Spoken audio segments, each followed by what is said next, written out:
A millionaire CEO arrived at his office to find something he never expected: two young twins asleep in his very chair. The room was silent, except for their steady breaths, a quiet rebellion against a world that had long ignored them. No one knew how they got there, or why they chose this moment to show up. But the question lingered: what had brought these children into the heart of a powerful man's life? If you've ever wondered how chance encounters can unravel hidden truths, stay with us. Like, subscribe, or share if this story touches something real inside you. Your voice means more than you think. Thomas Reed arrived at the 22nd floor of Reed Innovations as he did every morning, sharp, composed, and carrying the precise espresso he liked from the shop downstairs. The elevator dinged open into the executive wing, its glass walls polished to a mirror finish. His assistant trailed 2 steps behind, tablet in hand, already listing his first 3 meetings. He didn't reply. He never did that early. His office door stood slightly ajar, which was unusual. No one entered without permission. He pushed it open with the same even pressure he used to close a deal. The morning sun had just begun to flood the skyline through the floor-to-ceiling windows, casting a sharp light across the leather chairs, the minimalist desk, the hand-selected art on the wall. Everything was in place, except for the 2 boys. They were curled up in his chair, his chair. The leather one flown in from Florence, always kept spotless, never touched by anyone but him. They were asleep, shoes kicked off neatly to one side, backpacks tucked beneath them like they had done this before. One boy's arm hung slightly off the armrest, fingers twitching in a dream. The other had his cheek pressed into the stitched leather, breathing slow and deep. Thomas froze. They couldn't have been more than 6 or 7. Brown hair, pale skin, the sharp line of the jaw he knew too well. His eyes flicked over the details: hoodies worn thin, jeans too short, a scrape on one's knuckle. Then he caught it, the mole behind the left ear, the one he saw in the mirror every morning. He stepped back. Who let them in? His assistant, Jessica, hesitated before speaking. Security found them downstairs around 6 alone, no parent in sight. They didn't want to call the police until they spoke to you. She handed him a small folded note. One of them gave this to the guard. Thomas unfolded the paper, handwritten in blue ink, in quick but clean cursive. Take care of them. They have no one else but you. He read it twice, then again. He glanced back at the boys. One stirred but didn't wake. The other sighed in his sleep, like he was finally somewhere safe. Jessica added gently, They asked for you by name, both of them. Thomas looked up sharply. They said my name. She nodded. Exactly. Thomas Reed. Not Mr. Reed. Not sir. Just like they knew you. His stomach dropped a little, a strange kind of weight, not the kind he carried from boardrooms or IPO negotiations, settled behind his ribs. It felt like something old waking up. He turned and walked slowly toward the window. The city below buzzed with its morning chaos: delivery trucks, scooters, silent runners pacing the sidewalk. Inside his head, everything was quiet except the echo of that note. They have no one else but you. The words didn't feel like a request. They felt like an inheritance, or a consequence. Behind him, Jessica cleared her throat. Thomas, should I alert Child Protective Services? He didn't answer immediately. He was still staring out, into the place where buildings turned into horizon. He wasn't sure what he was waiting for. Clarity, maybe. Permission, or a reason not to feel something he hadn't let in for years. Finally, he turned back, but he didn't walk to the desk. Instead, he sat down on the guest chair, the lower one, the one people used when they came to ask things of him. And across from him, in his own seat, the 2 boys kept sleeping like they already belonged there. The last meeting of the day had ended. But Thomas Reed hadn't said much in it. He had listened, nodded, signed, and exited. The executive team didn't notice anything unusual. He moved with the same calculated efficiency. But the truth was, he hadn't fully been in that room. His mind kept circling back to the morning, the chair, the boys, the note. He returned to his penthouse overlooking the San Mateo Hills. The elevator opened into polished marble floors, soft light falling across muted, expensive furniture, everything in its place. The silence was comforting, almost sterile. He tossed his blazer onto the armrest of the couch, unbuttoned his cuffs, and walked straight to his office. There. He pulled a slim black folder from the drawer of his desk. Personal records. One of the few things he kept paper copies of. Birthdays, internship lists, photos from the corporate retreats, and names. He didn't usually remember them, but this time, one rose from the pile like a voice from the back of a long hallway. Sarah Adams. She had interned at the Berkeley Innovation Conference 8 years ago, bright, reserved, with a soft way of asking smart questions.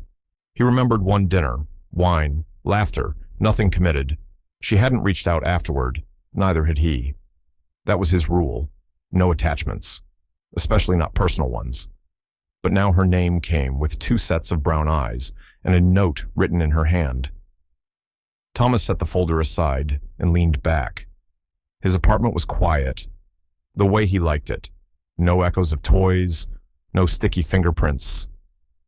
He reached for his phone and scrolled through the day's security footage. The boys had entered the building with a woman mid-30s, nurse's uniform, pushing a stroller with no baby in it.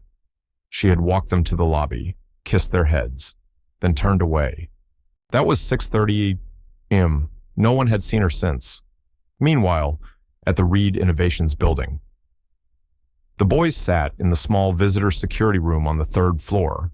It had old leather chairs, a flickering flat screen, and a jar of lollipops meant for clients' children. Ben and Jake were watching a cartoon with the volume too low to distract them. Jake leaned his head on Ben's shoulder and whispered, "Do you think he'll come back?" Ben didn't answer right away. Then, with surprising calm, Mom said he would. If she couldn't, she said he might not believe it at first, but he'd feel it. Jake chewed his thumb, then nodded. He looked scared, but not mean.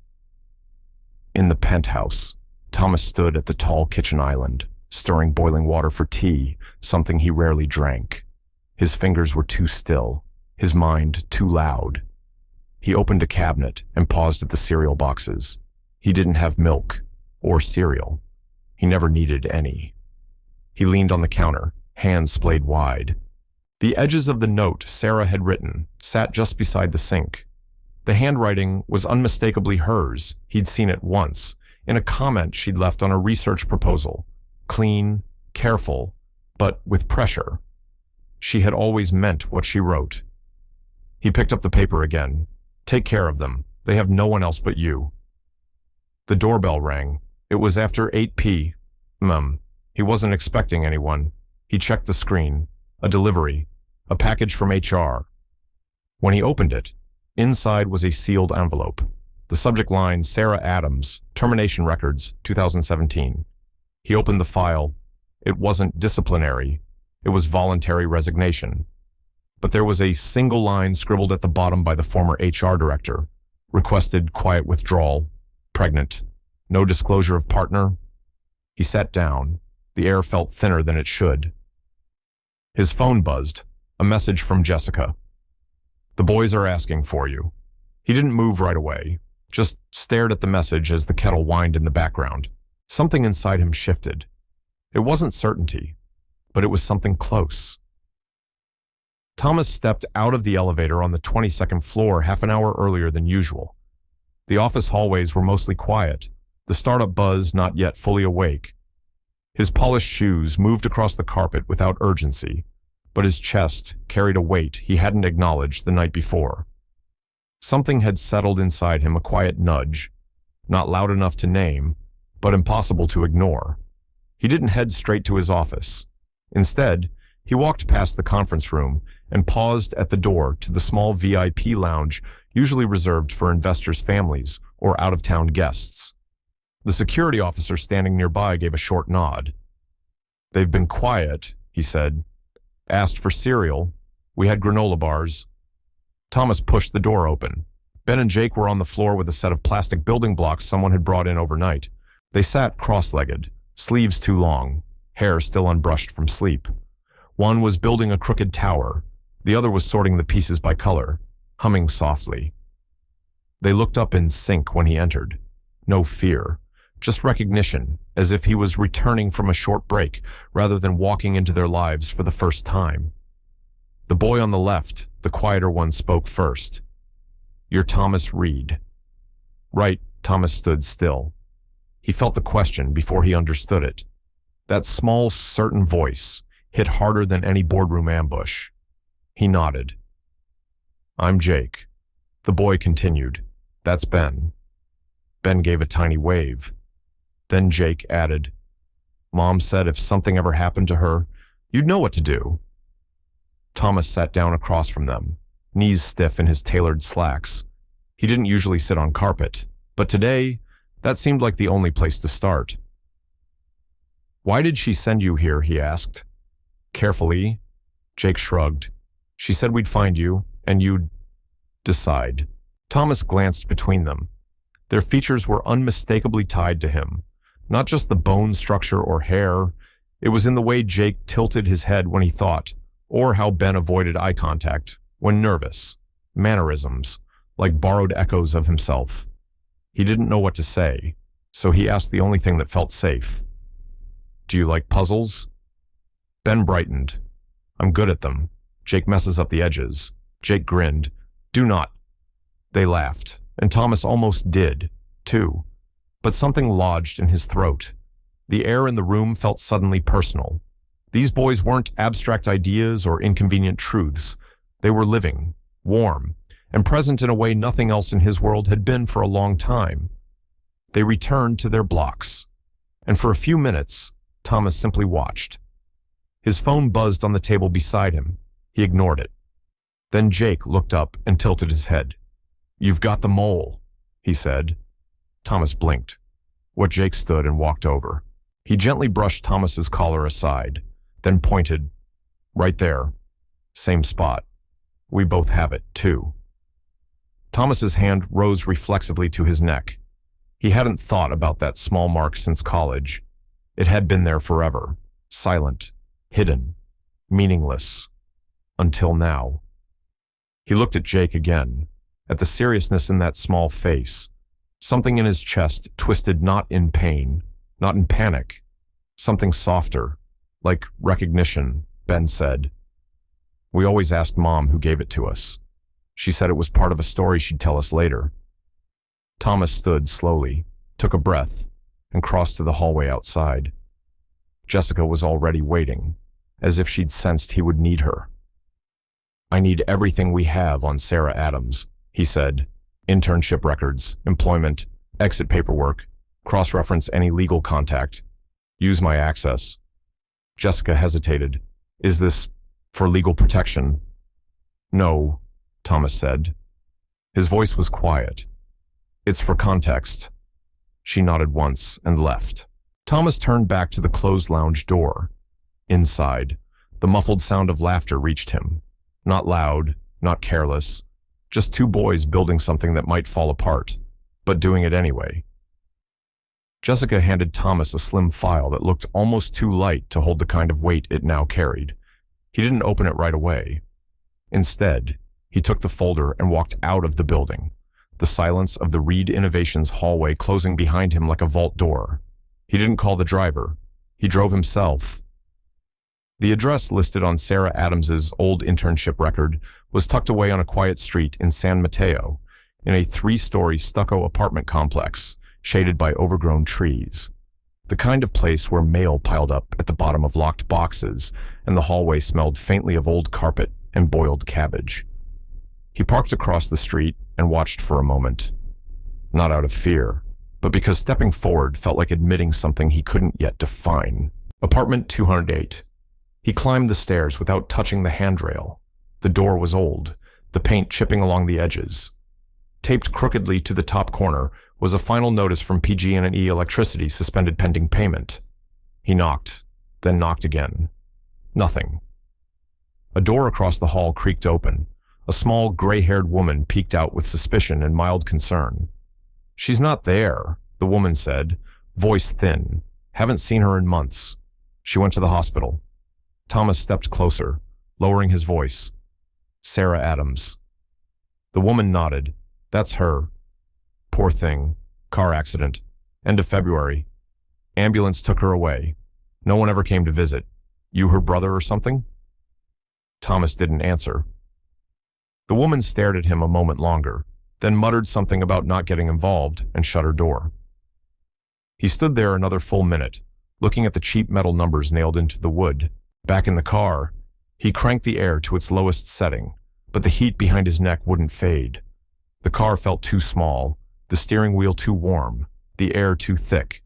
He opened the folder in his lap. Sarah's picture stared back at him from the old internship ID scan. Her hair was tied back, her smile hesitant but sure. There was something behind her eyes he hadn't noticed then, softness mixed with steel. Underneath the photo was her personnel file dates, assignments, her final evaluation, excellent under pressure, fast learner, quiet but thoughtful. The last page was a system log, one he almost tossed aside of emails, filtered by the executive assistant on his behalf. One line stood out, March 10th, 2017, email flagged as non-urgent, from Sarah Adams, subject, quick question. He narrowed his eyes. The email had never reached him. Just a note in the system. Filtered, personal inquiry, declined to forward. He sat very still. No part of him could say what was in that message, but he felt the echo of it.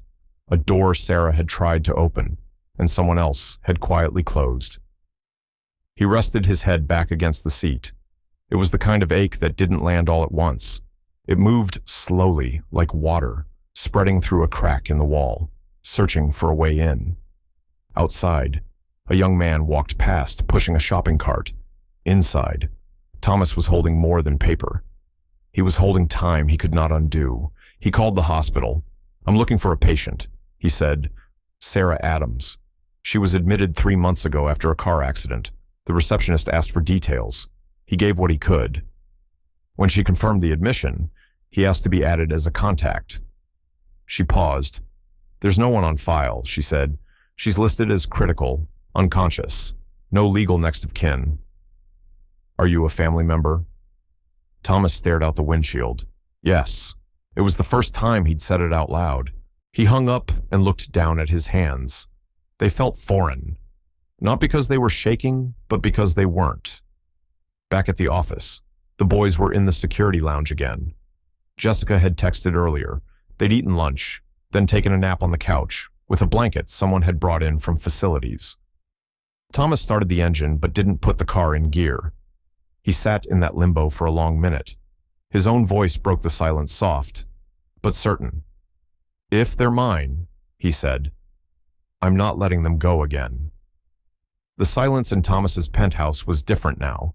It was no longer the kind of silence that came with solitude. It was the kind that echoed with presence. Small feet shuffling against wood floors, the click of plastic zippers, and the barely there sound of breathing from two figures curled up at opposite ends of the living room couch. Thomas watched them for a moment from the kitchen island, arms folded. Ben sat stiffly, legs tucked under him, eyes fixed on the muted television. Jake leaned into the couch's armrest, his fingers twitching rhythmically over a threadbare seam in his hoodie. Neither boy moved much. Neither spoke unless spoken to. They were children, but not the kind who took up space. Thomas turned away and opened the pantry. He wasn't sure what he was looking for. His kitchen was sleek and modern, built more for catered events than family dinners. He found a box of dried pasta, something his assistant had stocked months ago, and a jar of marinara sauce. It would have to do. He boiled the water, poured the sauce into a pan, and stared at the low flame until the scent reminded him of something he couldn't place. Maybe dorm food, maybe something else. Dinner was quiet. The boys sat across from him, straight-backed, eating slowly. Thomas had set the table with care placemats, forks aligned, cloth napkins. It felt absurdly formal. Jake held his fork like he wasn't sure it was allowed. Ben broke the silence first. Mr. Reed, he said, voice barely above a whisper. Do you know where our mom is? Thomas paused mid-chew. He looked at the boys, really looked, and set his fork down. "She's in the hospital," he said carefully. "There was an accident. She hasn't woken up yet." Jake's lips parted like he was going to ask something, but then he just nodded, like that was answer enough. Ben stared at his plate. Thomas wanted to say more, to ask if they were okay, but the words stayed behind his teeth. So he cleared the table instead. In the kitchen, he rinsed the dishes with a kind of distracted rhythm. Glass to the left, forks stacked. He reached for the soap and knocked a glass off the edge of the counter. The sound was sharp, too sharp. It shattered near his feet, a spray of broken lines on the tile. Jake flinched hard. Thomas turned. The boy had frozen in place, hands gripped around the couch's cushion, eyes wide like he'd been caught in something awful. Ben sat up straight beside him, eyes flicking between them. "I didn't mean to," Thomas said quickly. "It just slipped." Jake nodded, shoulders still stiff. "We're used to it," he said. His voice was soft, but it hit like stone. Thomas knelt, used to what Jake's fingers fidgeted in his lap. When Mom got fired, she cried a lot. She stopped answering the door. Sometimes she fainted. One time we had to wait a long time before someone helped. Thomas stared. He hadn't expected that. Not from a 7-year-old. "You shouldn't be used to that," he said quietly.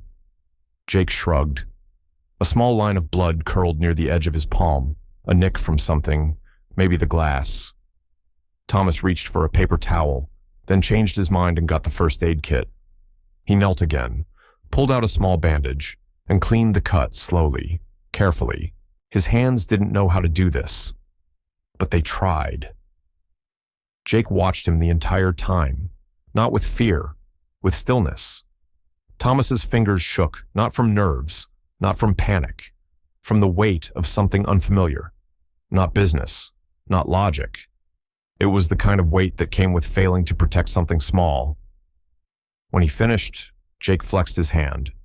"Thanks," he said. Thomas nodded. "Later." After they'd brushed their teeth and settled into the guest room with new blankets, he walked back into the kitchen.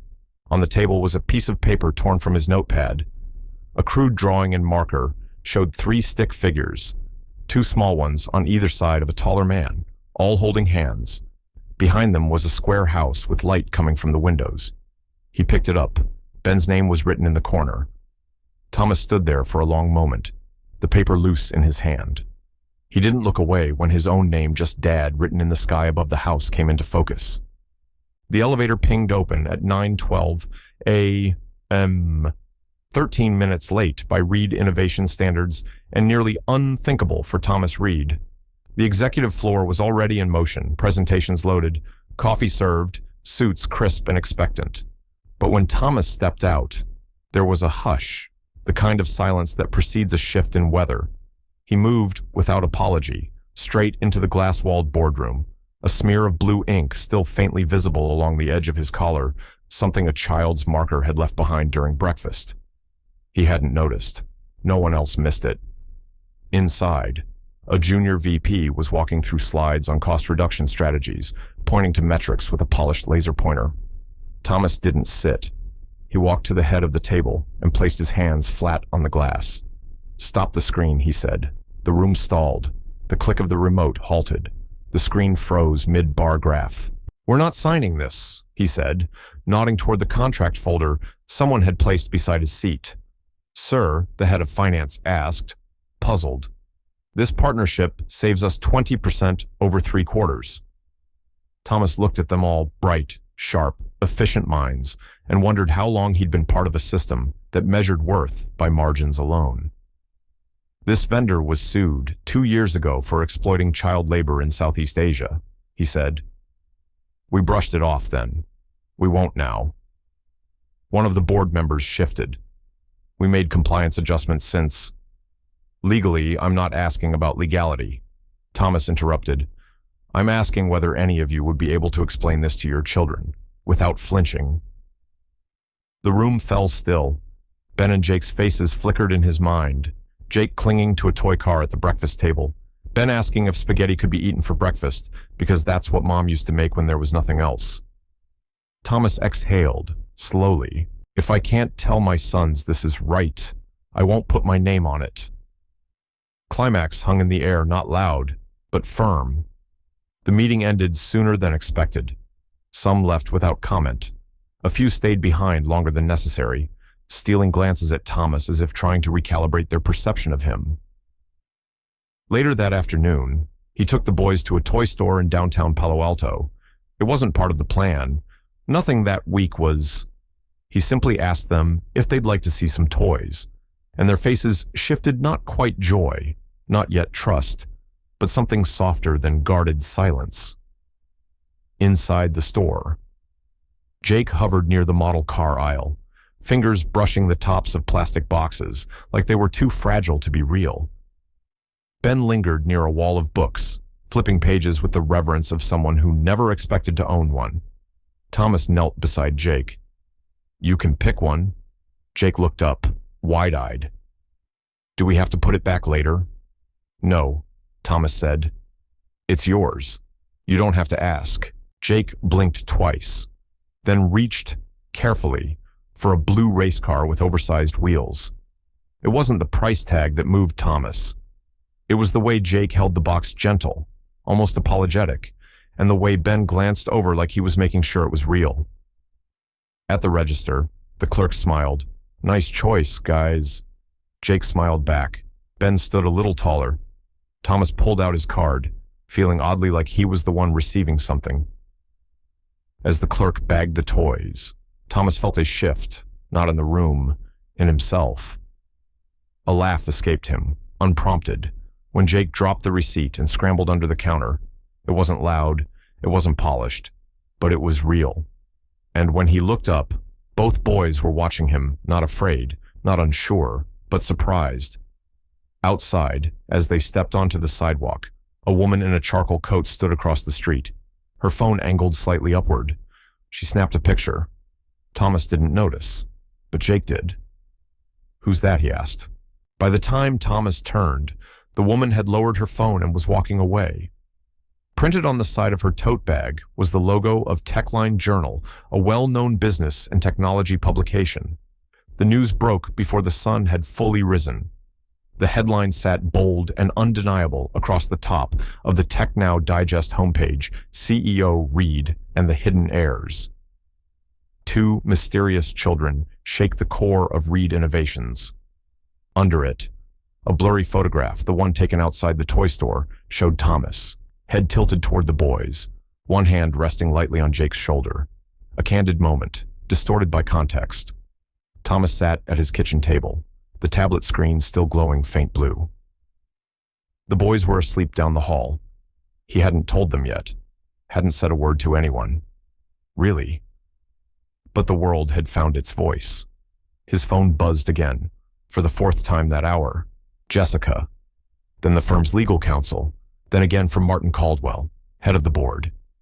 He didn't answer. Not yet. Instead, he leaned back, closed his eyes, and listened. Beyond the triple-pane windows, the city moved like it always did, humming, detached, oblivious. Inside, everything had shifted. Even the air felt different, tighter. He could already hear the spin ethics breach, transparency failure, instability at the top. The same machine he had once mastered was now aimed directly at him. At 8:45 a.m. He joined a Zoom call. 5 board members, 3 lawyers, 1 stiff silence. Martin spoke first. "Thomas, I won't mince words. This is a crisis." Thomas nodded once, expression unreadable. "You have 2 children under your roof."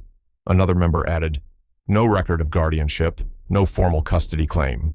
You're making decisions with enormous implications for the company's public image." "I haven't violated any laws," Thomas said calmly. "We're not talking about legal." The PR consultant cut in. "We're talking about perception. You've always stood for clarity, discipline, control. Now you're..." What a single father. Overnight, Thomas didn't respond. There were no words that would reshape their discomfort. Someone else jumped in, older, quieter, It's not about them. It's about how far you're willing to take this. There was a pause. Then Martin leaned forward. If you had to choose, Thomas, between the company and those boys, what would you choose? Thomas stared at the screen. I'm not answering that, he said, evenly. It's not a trick question. No, he replied, voice firm. It's just the wrong one. He ended the call without waiting for consensus. Later that morning, Ben and Jake ate toast and eggs at the kitchen island. Jake had drawn faces in his yolk with the back of a spoon. Ben read the cereal box aloud, pausing at each word like it was foreign. Then, from the hallway, Jake's voice echoed small and careful. Are we getting taken away? Thomas froze mid-pour of coffee. Jake stood barefoot near the hallway, his hair still messy from sleep. I heard you on the phone, he said. You sounded mad. Thomas walked over and knelt, bringing himself to eye level. He didn't say no, didn't offer comfort he couldn't guarantee. Instead, he placed a hand gently on Jake's shoulder. I don't know what's going to happen next, he said honestly, but you're not alone. Jake nodded slowly. Ben looked up from the kitchen stool, eyes wide but dry. Thomas felt the pull in his chest again, that sharp, quiet ache that had nothing to do with loss or pressure. It was presence, undeniable. He spent the rest of the day making calls no one could advise him on. He contacted the hospital where Sarah was still unconscious, requested visitation privileges, and asked for a full report. He called the neighbor again, thanked her, asked for anything that might help him understand what Sarah's last weeks had been like. That night, he watched the boys sleep in the guest room. Ben curled inward. Jake spread out like he owned the space. On the dresser, someone had left the drawing from days before. It now had more color, more detail. The house had curtains. The stick figures had faces. One had his smile, and just beside it, in uneven handwriting, were two more words. Our dad. The chandeliers inside the Fairmont Hotel ballroom glowed like constellations. Gold-rimmed glasses lined every table, and the air smelled faintly of truffle oil and ambition. This wasn't a place for children. Not really. But that evening, among CEOs, venture capitalists, and political donors, stood two boys in miniature suits and patent leather shoes, their eyes wide, their shoulders stiff. Thomas walked between them, a hand lightly resting on each back, guiding them past tuxedos and designer gowns. He had debated not bringing them. His PR team had practically begged him not to, but the decision had felt instinctive, even necessary. If the world was going to speculate, let it do so while he stood in full view of it. The event was a fundraiser for a nonprofit tech education initiative. His company was one of the lead sponsors. The press was present. So were half the West Coast's most influential tech executives. Ben gripped the edge of his blazer nervously. Jake trailed just a step behind, eyes locked on the floor. Should we smile? Ben whispered.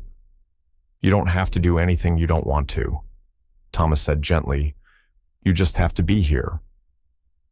They stepped into the main hall. The music softened. Conversation stuttered. The hush was subtle, but distinct eyes turned. Heads leaned in toward one another. Thomas didn't flinch. He simply led the boys toward their table, a reserved space near the stage. Minutes passed. Someone from Stanford approached, made polite conversation about board seats. Then a woman from Google asked if Thomas was now involved in early childhood policy. Jokes disguised as compliments. He nodded, said little, smiled less. Then came Philip Crane, a longtime investor, and one of Thomas's earliest business allies. Tall, silver-haired, with a smile that rarely reached his eyes.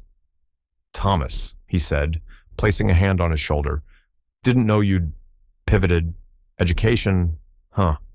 He glanced down at the boys, expression unreadable, or adoption.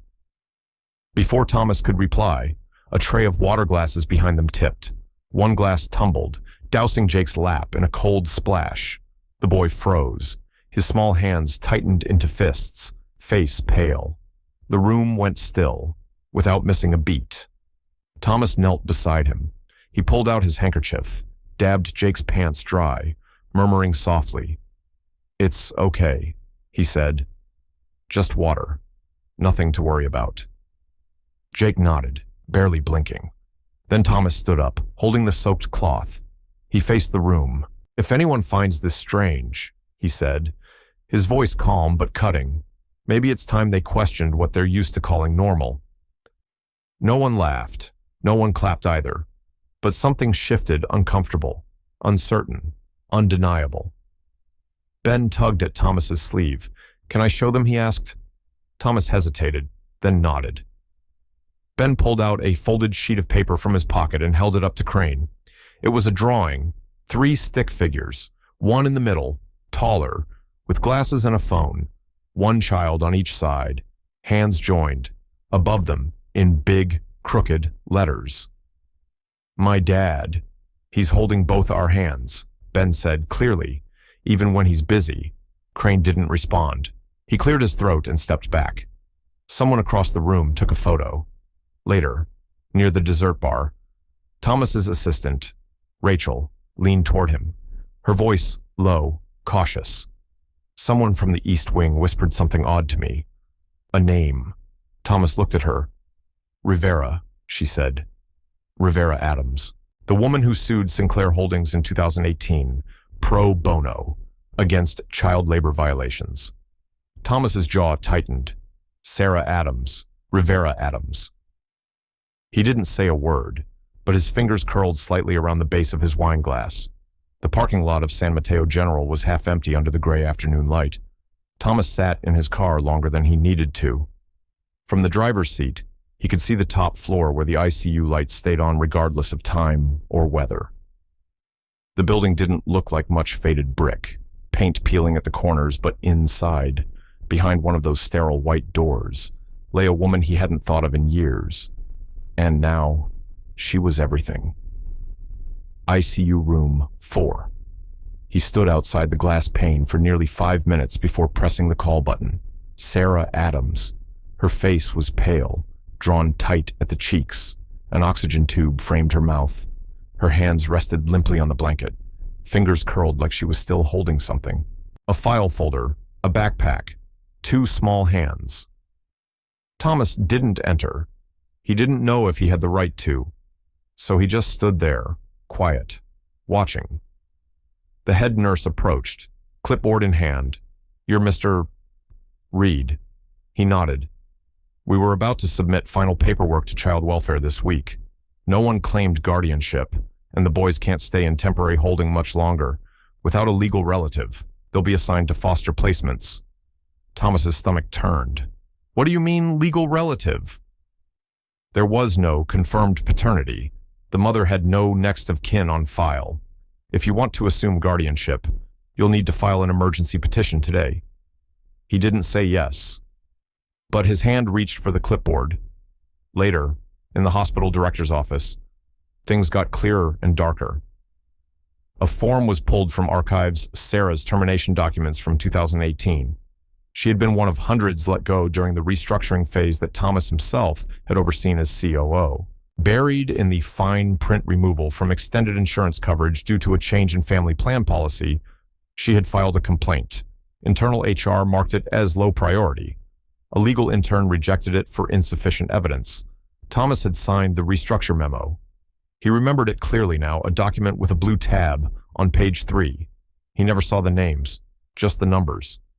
He didn't know Sarah was among them. He didn't know she was pregnant then. But it didn't matter. The ink was his. Guilt didn't settle into him so much as it rose like a tide. It crawled through the lining of his suit, reached his throat, made breathing tight.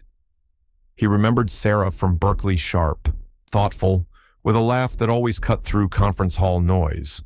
He remembered the way she'd held a coffee cup like it was an anchor, the way she once said, "You think people can't break just because they're quiet? That's the first mistake." On the drive back, he didn't play music, didn't return any calls. He just drove past 101 traffic, past Reed Innovations, past the skyline of Redwood City blurring into afternoon haze. He didn't see the building before he turned into his street, didn't register the people on the sidewalk. He just walked up the elevator, badge swiped the door, stepped into the living room, and froze. The room was too still. No cartoon sounds, no laughter, no light from the small lamp they always forgot to turn off. The couch was empty. On the table, a piece of lined notebook paper, folded in half. Thomas picked it up with fingers that felt colder than they should. The handwriting was shaky, the letters large. "We don't want to make trouble for you. We heard people say you could lose your job because of us.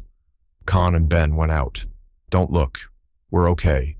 The rest was just blank space. Thomas lowered the paper. He didn't sit down.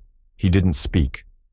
He just stood there, watching the silence pool at his feet, like water from a tap left running too long. The streets of Redwood City blurred into one another under the sodium haze of street lamps. Thomas's tie was gone, shirt wrinkled, collar open. He'd run red lights, pulled over to squint at playground benches, asked confused strangers outside liquor stores. His voice was hoarse. He hadn't stopped calling their names since dusk. Ben, Jake. When he pulled up outside the bakery, Sarah used to work at closed for the night, metal shutter half pulled. He didn't expect anything. But a slouched security guard outside glanced up, squinting at Thomas's headlights. "You looking for two kids?" Thomas didn't answer. He just followed the man's finger. There, curled against each other on a worn bench beneath a broken heat lamp, were Ben and Jake, their jackets zipped up to the chin. Jake's arm flung across Ben like a seatbelt, a half-eaten pack of crackers at their feet. Thomas dropped to his knees beside them. Jake stirred first, blinking against the light, then stiffened when he saw who it was.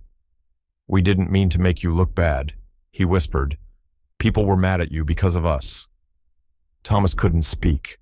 His chest hurt in that dull, cavernous way, like something had broken without shattering. Instead, he lifted both boys gently, one in each arm. They didn't resist. He didn't say it's okay, because it wasn't. He didn't say I'm not mad, because they already knew. He just held them. Back at the apartment, he tucked them into the same bed, pulled the covers higher than necessary. For a long time, he stood at the doorway, watching their shoulders rise and fall in sync. The next morning, he woke before them, sat at his desk, opened an old employee roster, names, IDs, termination reasons. He found 10 names from the 2018 restructure, flagged for follow-up, all from the same department as Sarah. He started calling. Some numbers were disconnected, some led to voicemail, but a few picked up. A woman in Daly City, a man in East Oakland. They remembered Sarah. They remembered the confusion, the panic when the layoffs happened with no insurance extension. Thomas listened. He didn't explain, just wrote down what they said. That afternoon, he drove east to Stockton. The trailer park wasn't hard to find, fenced lot, faded paint, wind chimes ringing sharp in the breeze. Outside, lot 7, an old woman was watering a potted cactus, Mrs. Rivera. She looked up, her eyes sharp, hand stilling on the hose. "You're the one from the papers. I was Sarah's colleague, and I think I owe you something." She crossed her arms. Thomas didn't argue. He reached into his coat, pulled out an envelope with a company seal. "Back pay pension, Sarah's file never processed. I've arranged for monthly disbursement, starting next week." She didn't take it, but she didn't turn him away either. He left it on the folding table by the cactus and nodded once before stepping back into the car. On the drive home, the silence felt different, not like absence, but like breathing room. Something unfinished beginning to mend. That evening, Jake sat on the couch drawing. Ben watched a cartoon, feet curled under a blanket. Thomas sat across the room, sipping cold tea. Then came the knock. His assistant stood at the door, holding a manila envelope with a red court stamp. They expedited it. "You've been listed as the contested custodian." Thomas took the envelope, read the heading, "Hearing Friday, Department of Child and Family Services." He looked up at the boys across the room. Jake noticed the envelope, tilted his head. Thomas didn't hide it. He didn't look away. And that was the first time they didn't ask if they'd have to leave again. The courtroom wasn't grand. No oak panels or sweeping benches. Just beige walls, flickering fluorescence, and the ticking sound of an old analog clock above the judge's chair. But Thomas had never felt smaller in any boardroom, no matter how high the stakes. Ben and Jake sat 2 rows behind him, flanked by a court-appointed child advocate. Jake swung his feet back and forth, not touching the floor. Ben sat stiff, hands clasped like he'd been told to behave. Across from Thomas, the representative from San Mateo Child and Family Services adjusted her papers with the calm detachment of someone who'd done this 100 times before. The judge, a woman in her 60s with wire-rimmed glasses and a voice steady like worn stone, cleared her throat. "Mr. Reed, do you have any evidence supporting your claim of paternity?" Thomas stood. He wasn't wearing his usual suit, just a gray blazer, white shirt, no tie. The absence felt deliberate. He handed a folder to the bailiff. Inside, certified DNA results, signed and sealed. The margin read 99.98%, but he didn't stop there. "I'd also like to submit a security recording from the first day I met them, from my office camera." The judge raised an eyebrow. "Relevant to intent or recognition?" "Both," Thomas said quietly. The bailiff returned. A screen flickered to life on a corner table. It showed Thomas in his office, Ben and Jake sitting awkwardly, legs swinging. Then, Ben's voice, small but clear. "Are you Thomas Reed?" A pause. Thomas on screen looked stunned. Said nothing. Mom said if anything happened, you'd know what to do. Jake added. Then silence. Thomas stared and nodded. The video stopped. The judge didn't speak. No one did. The representative from Child Services looked up slowly. "There's also a letter," she said, "written by Ms. Sarah Adams, dated 2 weeks before the accident. We received it yesterday from the hospital's legal office." She held it up, then began to read. "If anything happens to me, I want Thomas to raise the boys, not because he has to, but because I know he'll do what's right when it truly matters. He has the heart, he just hasn't found it yet." The courtroom changed in that moment. Thomas lowered his eyes. Something in him broke, not from pressure, but from being seen. From knowing Sarah had trusted him in silence, long before he even remembered how to be worthy of it. The judge didn't rush. She asked 2 final questions, then said she would issue a temporary guardianship order, effective immediately, pending follow-up in 6 months. Outside, the sky was soft gray, the kind of afternoon light that made shadows gentler. Jake held Thomas's hand as they walked toward the car. They didn't talk about the court, not the documents, not the DNA, not the verdict. Then Jake glanced up, voice barely a whisper. "Can we call you Dad now?" The ribbon wasn't red, and there were no cameras, just a length of pale blue yarn, held at both ends by 2 kids from the shelter next door, and a pair of kindergarten scissors handed to Thomas with a quiet, expectant look. He knelt down, smiled, and let the youngest boy snip the yarn. Applause rippled, not from VIPs or executives, but from parents in worn sneakers and kids with paint on their fingers. The sign above the door read, Rivera Community Arts Center. Below it, in smaller letters someone had chalked on the sidewalk, a place to belong. Inside, rooms once dark and forgotten, now burst with color. A wall lined with small easels showed art by children of all backgrounds. Some drawings were shaky, others oddly confident. But all of them had sun. That was the rule Ben made up. In the back, there was a corner with mismatched chairs and a piano with 2 keys that didn't work. Jake called it the almost stage. Every Friday, they played badly, loudly, happily. Thomas didn't stand at the front. He didn't even sit in the office labeled director. That belonged to Linda, a woman who'd once taught drama in an after-school program until funding cuts closed her classroom. He asked her to run the place, and she cried when he said, "No strings, just build what you never got to." The decision to step down from Reed Innovations had not been dramatic. No press release, no farewell gala, just a board meeting, a simple vote, and a few stunned faces when Thomas slid over his resignation. "I'd like to stay on as an advisor," he said, "but I believe this company needs someone who hasn't forgotten what hunger feels like, literal or otherwise." He didn't mean to sound righteous. He just meant it. That night, at dinner, Ben talked about showing his mom the music room. Jake wanted to hang his newest drawing in the front hall. Neither spoke about court or DNA or the headlines that had faded like last month's news after the boys were in bed. Thomas sat alone at the kitchen table. He opened his laptop. Emails blinked with unread tags, some from investors, some from journalists. He ignored them. He clicked instead on an old thread labeled Sarah, forwarded. Most were company reports. One, though, was different. An audio file, date stamped 3 days before the accident. He stared at it a long while, then he pressed play. Sarah's voice filtered through the speakers, a little rough, like she'd recorded it late, like she didn't want to rehearse it too much. If you're hearing this, I guess I'm not around anymore. Maybe I just forgot to send this while I still had the chance. Or maybe I was scared you wouldn't care. She paused, a breath. But I think you do. Deep down. I think you always did. And I want you to know whatever happens, those boys. They don't need a hero. They need presence. Someone who listens. Someone who doesn't walk away when things get messy. If they found their way to you, maybe that means they're already home. Thomas didn't move. He didn't cry.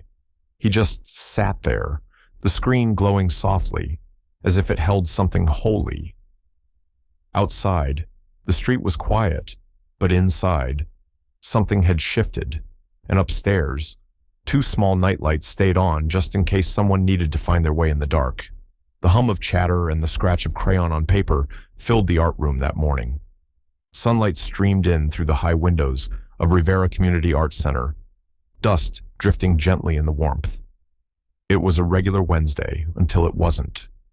Jake, seated at a low table with his tongue pressed to his upper lip in concentration, held up his finished drawing and called out, voice clear and easy, "Dad, I'm done." Silence followed, just half a second but sharp enough to cut the air. Markers paused, heads turned. One child gasped softly. Even the older kids blinked. Then all eyes shifted toward Thomas, who had just stepped in through the side door with a box of donated supplies. He stopped mid-step. Not because he didn't hear, but because something inside him, something tightly wound and carefully hidden, had suddenly been named. Jake looked down, cheeks reddening. Thomas set the box on a table, walked slowly across the room, and knelt beside Jake's chair. "You drew this?" he asked, voice even. Jake nodded. Thomas put his hand on the boy's shoulder. "It's beautiful." And just like that, no one corrected the way Jake had called him. The room exhaled, and the moment folded itself quietly into the day like it had always belonged. Later, in the small kitchen tucked behind the main hall, Ben stirred chocolate powder into warm milk. The two sat on metal stools that creaked under the quiet. "I think Mom would smile." Ben said, "If she saw you with us now." Thomas didn't answer right away. He just looked at the steam rising from his own cup. "I hope so," he said. What he didn't tell them was that Sarah hadn't improved. Not yet. Not in a way that counted. The doctors called it minimal response. A finger twitch here, a shift in breathing there, nothing conclusive, nothing solid, but not nothing. That night, he sat at his desk, pen in hand, a blank notebook open before him. The kind with soft paper and a stitched spine.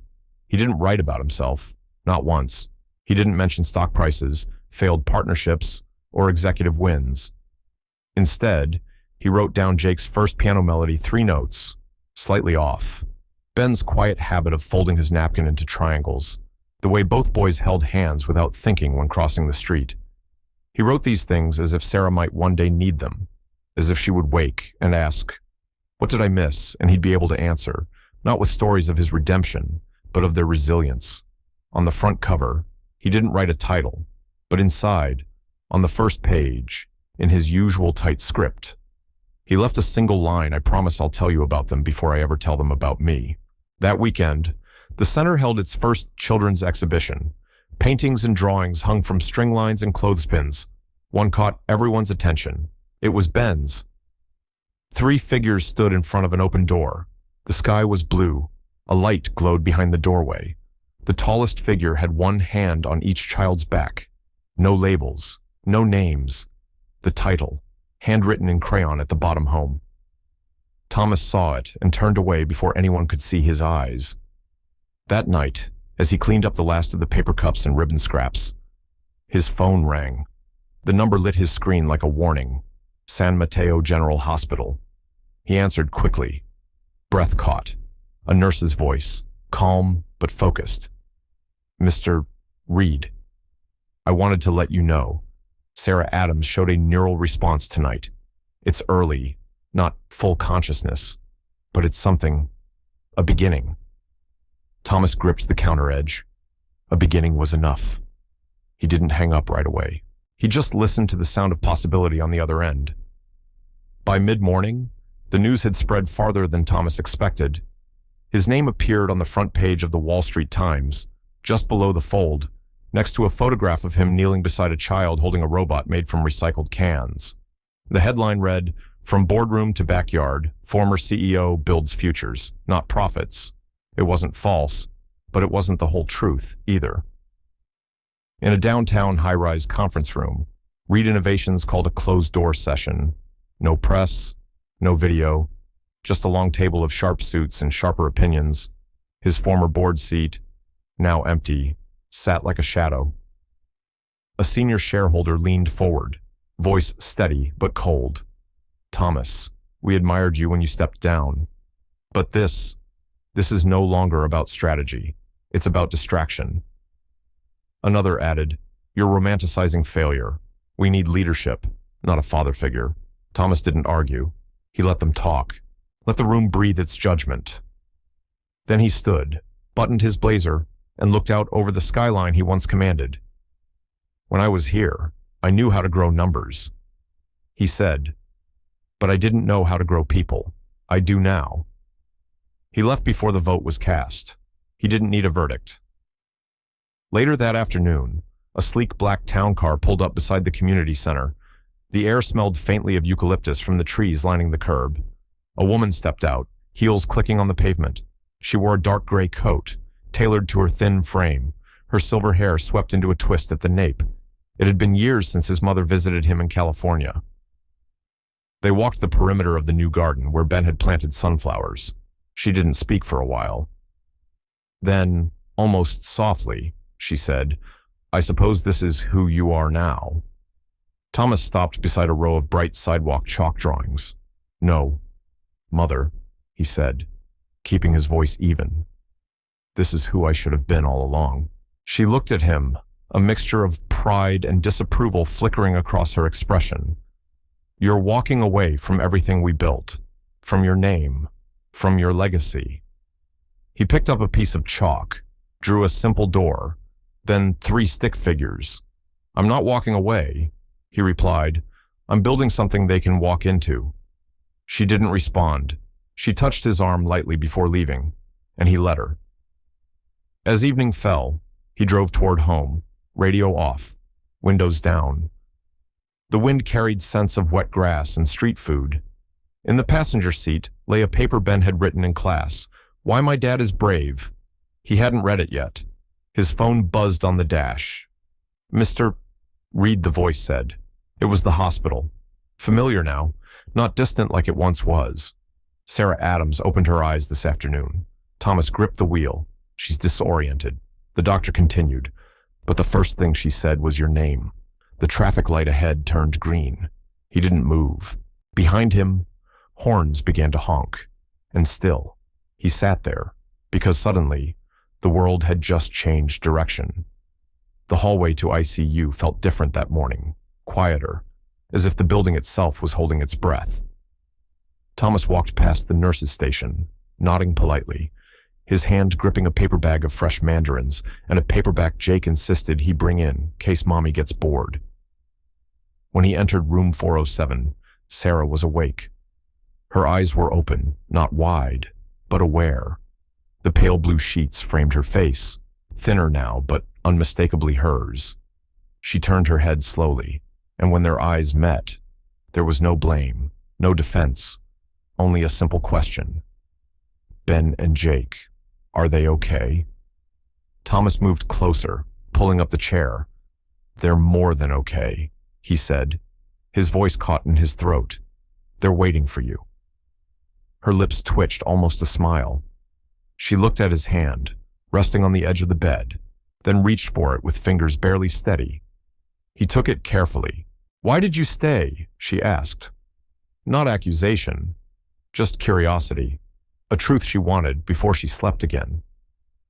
He didn't hesitate, because I've missed enough in my life. I wasn't going to miss this too. The room held still, not tense, just whole, for the first time in a long time.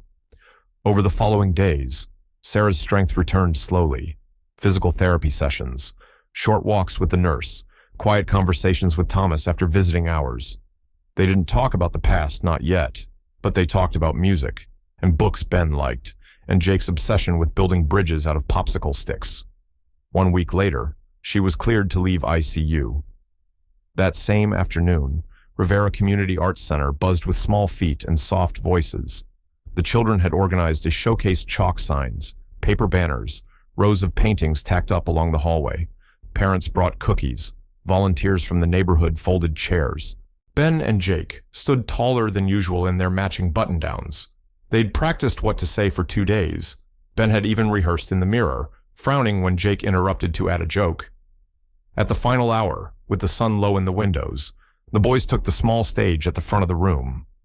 Thomas stood in the back, hands in his pockets, trying not to breathe too loudly. Ben cleared his throat. We want to introduce someone, he said. She's the reason we draw, and sing, and feel brave. Jake stepped forward. This is our mom. She's getting better. She came back. Sarah, sitting in the front row, looked up in stunned silence. Her eyes shimmered. Ben continued, quieter now. And this is our dad. He's not perfect, but he stayed. He made it safe to sleep. No one clapped. There wasn't a single sound in the room, not because it wasn't moving, but because something deeper had happened. Something you didn't interrupt with applause. People turned to look at Thomas. Some smiled, others blinked quickly, but no one looked away. After the event, Sarah took Thomas's arm as they walked outside. You didn't have to do all this, she said. He looked at her, then at the children chasing each other in the garden nearby. No, he said. But I think I did. Later that evening, he found an envelope in the mailbox at the center. It was from Reed Innovations, no return address, just a crisp logo. Inside was a letter, handwritten by the chairman. Thomas. We won't contest your decision. The board has seen what real leadership looks like. We hope to live up to it. Folded inside was a small card. On the front, thank you for showing us the better metric, human worth. He set it aside, but beneath that envelope, something else waited. A small notebook, worn edges, paper yellowed by time. He opened the first page, Sarah's handwriting. Notes about pediatric allergies, bedtime stories, scribbled memories like Jake's first question. Why are clouds sad? He flipped to the last page. If anything happens to me, I just hope someone shows my boys that love isn't something you earn. It's something you give, even when it's not asked for. Thomas closed the book, eyes burning, and knew exactly what kind of father he still wanted to become. Sunday came quiet and golden, the kind of warmth that didn't ask to be noticed. At Rivera Community Arts Center, light slanted through tall windows, catching the motes of flour dust floating above the rows of kids and parents gathered for something simple, a sandwich-making class. Sarah stood at the front room, gently speaking to a small group of single parents, offering tips on budgeting and meal prep. Her voice had grown stronger each day, steadier not just from healing, but from being seen. Thomas, in a navy apron with a faded robot print, bent over a table surrounded by giggling children. He showed Jake how to slice without smushing the bread. Jake grinned, messy fingers proud. Another boy leaned close and asked, "Is he your real dad?" Jake looked at Thomas for a beat, then nodded. "Yeah, he's our real everything." A girl asked Ben, "Do you live with both your parents now?" Ben didn't answer right away. He turned, watching Sarah from across the room as she handed out a printout on food safety. He looked back and said, "We live where we're loved." Later, after the sandwiches were eaten and the tables wiped down, the building slowly emptied. Thomas lingered to clean up, humming quietly, folding napkins with an ease no one would have believed a year ago. When he returned to his desk in the back, something small sat in the middle, a clay sculpture, rough, child-sized, with two little figures curled into each other on a wide-backed chair. He recognized it immediately, that first morning, when he'd found the boys asleep on the lobby couch, jackets clutched in fists, shoes half off. He'd stared, heart confused and afraid. Now that moment had shape and permanence. He turned it gently in his hands. On the bottom, etched in the shaky block letters, "So you don't forget." That evening, Ben was exploring an old cabinet near the supply closet when he called out. Mom, Dad, Thomas, and Sarah walked over, curious. In Ben's hands was a yellowed envelope, edges frayed. "It had your name on it," he said, holding it out to Thomas. Sarah's eyes widened. "I wrote that," she said softly. "Years ago, before." Thomas opened it slowly. The letter inside had been folded twice, maybe 3 times. The ink had bled slightly, but the words were there. "Thomas, I don't know if you'll remember me, and that's okay. You weren't supposed to. But if one day you ever see 2 boys, one with a dimple on his left cheek, and one who draws fire trucks like they're alive, and if they happen to have the same mole above their right shoulder that you do, don't walk away, please." He read it twice, then folded it, placed it in his chest pocket, and nodded to Sarah. She said nothing, just placed a hand on his arm. That was enough. Later that night, after the last car had left, Thomas walked through the quiet halls. He turned off the lights, picked up a jacket, closed the door to the arts room. Then he walked to the small conference room, the one with the long wooden table where he used to sit with board members and spreadsheets and product roadmaps. One chair remained at the end. He pulled it out, sat down slowly. He looked around. No titles, no screens, no slides, just leftover warmth from a day well spent. He placed the little clay sculpture on the table, ran his fingers over it again, and for the first time in a long time, he didn't think about what was lost. He only thought about what had stayed. Outside the window, 2 boys raced each other under the parking lot lights, laughing like they didn't remember how to be afraid. The late afternoon sun filtered softly through the half-open window, casting long shadows that stretched like quiet memories across the floor. In those still moments, it was clear that some journeys don't end with grand gestures or sweeping changes, but with small acts that quietly stitch together the fabric of a fractured life. Trust, once fragile, began to breathe again, not loud, but steady, like a heartbeat, felt more than heard. The weight of what was lost lingered gently, a reminder that healing often walks hand in hand with the unspoken. As night settled, the room held its breath, waiting to see if the fragile peace would last, or if the next dawn would ask for another kind of courage. What does it mean to truly belong, and who decides when home is finally found?